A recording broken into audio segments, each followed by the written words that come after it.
الله الرحمن الرحيم.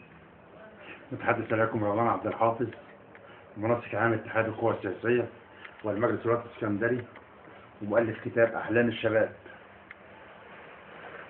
موضوعنا النهارده عن انتخابات مجلس الشعب 2015. وفي هذه الأيام يتقدمون للترشيح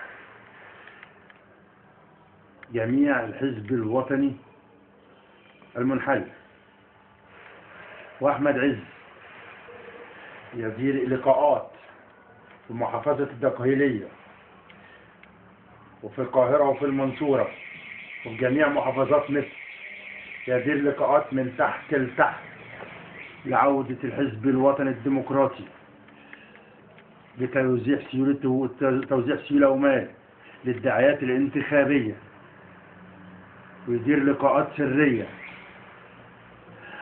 أحمد عز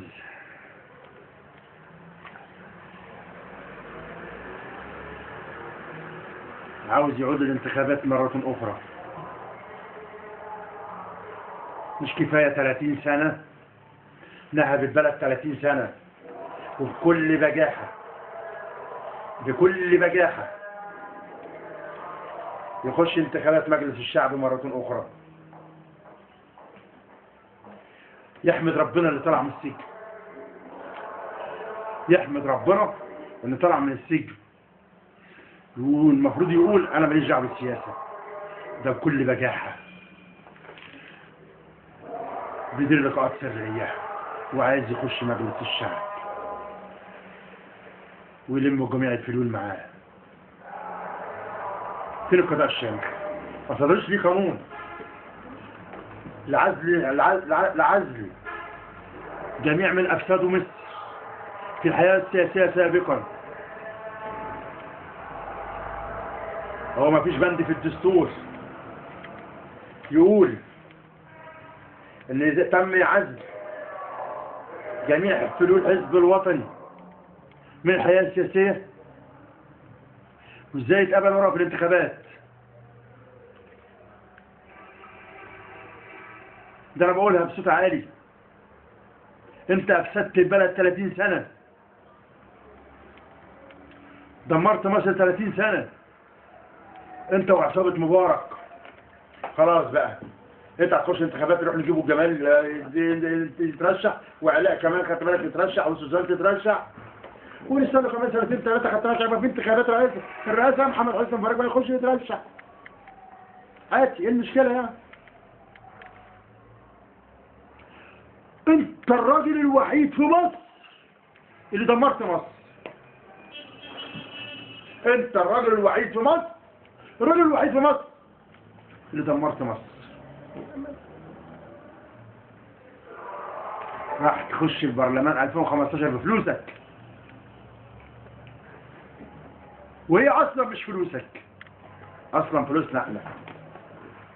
انت اصلا كنت اشتغلت طبال،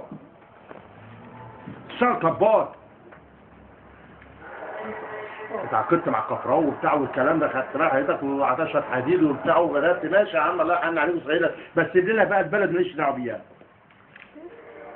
الله يرضى عليك بدل ما نحط عليك، الله يرضى عليك بدل ما نحط عليك، سيب لنا بقى البلد وابعد بيت بعيد عننا بقى. كفايه القضاء الشامخ عمل معاك واجب وروحك، ما تبقاش بجح وتيجي تخش لي بقى الانتخابات. خلقنا بقى، سيبنا بقى نشوف بلدنا بقى ونشوف حالنا بقى ونشوف مالنا بقى.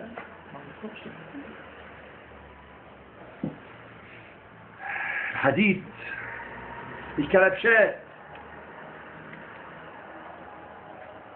راح تدير لي لقاءات في كل حته في مصر، وتدي كل مرشح 150,000 جنيه وتدي 250,000 جنيه للدعايات الانتخابيه. يا اخي انت فلوسك بقى في بيتك بقى وعيش الايام اللي فاضل لك دي، بدل ما تاخد لك طلقه ولا تاخد لك حاجه تقول في السكين ده احنا عندنا. ارحمونا بقى، هي لسه فيها فلوس حزب وطني؟ ده احنا عمالين خدت بالك ننهض نشحت من هنا ومن هنا عشان خاطر ننهض بالبلد، ما خدناش منكم جنيه واحد. احمد ربنا ان عند في مصر في ايدك قضاء شامخ، زي ما انا بقول قضاء شامخ يلعفاكم. حمد ربنا اللي ما وقعتش في ايد الثوار نفسهم. حمد ربنا اللي ما وقعتش في ايد الثوار نفسهم.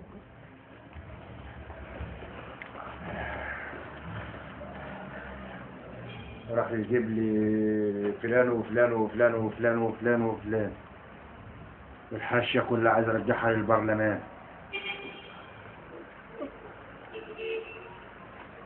تحت لتحت. يا احمد عز، والله والله والله ربنا بيحبك. اقعد في بيتكم، اسمع اللي انا بقول لك ايه، اقعد في بيتكم. دخلت على المنوفية بشوية بطاطين، تضحك على محافظة المنوفية، على الشعب المنوفي هناك بشوية بطاطين. حرقهم لك، حرقهم لك، حرق لك البطاطين يا سيدي. تسوى ايه لما تنزل شوية بطاطين للشعب في محافظة المنوفية والشعب يحرق لك البطاطين بتاعتك؟ تسوى ايه؟ خلي عندك كرامة يا اخي، خلي عندك دم. بتعرف مين اللي حرق لك البطاطين؟ دايرتك، الدايرة بتاعتك هي اللي حرقت لك البطاطين بتاعتك. محدش بيطيقك، لا انت ولا الحزب الوطني ولا ولا ولا ولا ولا ولا. واوعك تتخيل انك تخش الحزب الوطني، انسى انسى انسى خالص.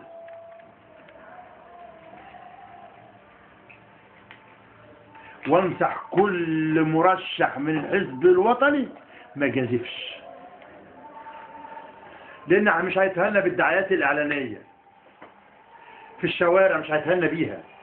القوه الثوريه هتقوم هتبهدل له الاعلانات بتاعته، وفر قرشينك وبلاش تخش القوه الثوريه. لو الحكومه قبلت ورقكم الشعب مش هيقبل ورقكم. لو الحكومه قبلت ورق الترشيح بتاعكم العيال الثوار مش هيقبلوا ورقكم، هيضربوا الاعلان بتاعكم بالجزمه كده، هيسودوه. واثبتوا من كلامي، خلي اي واحد من الحزب الوطني يحط اعلان على الحيطان، ولا يحط يافطه، ولا يحط خدت بالك بوستر ولا اي حاجه. شوف العيال الثوار هتعمل فيه ايه. وفروا نفسيكم، ريحونا بقى، خلينا نشوف مصالحنا. بس شوف اتخلقنا.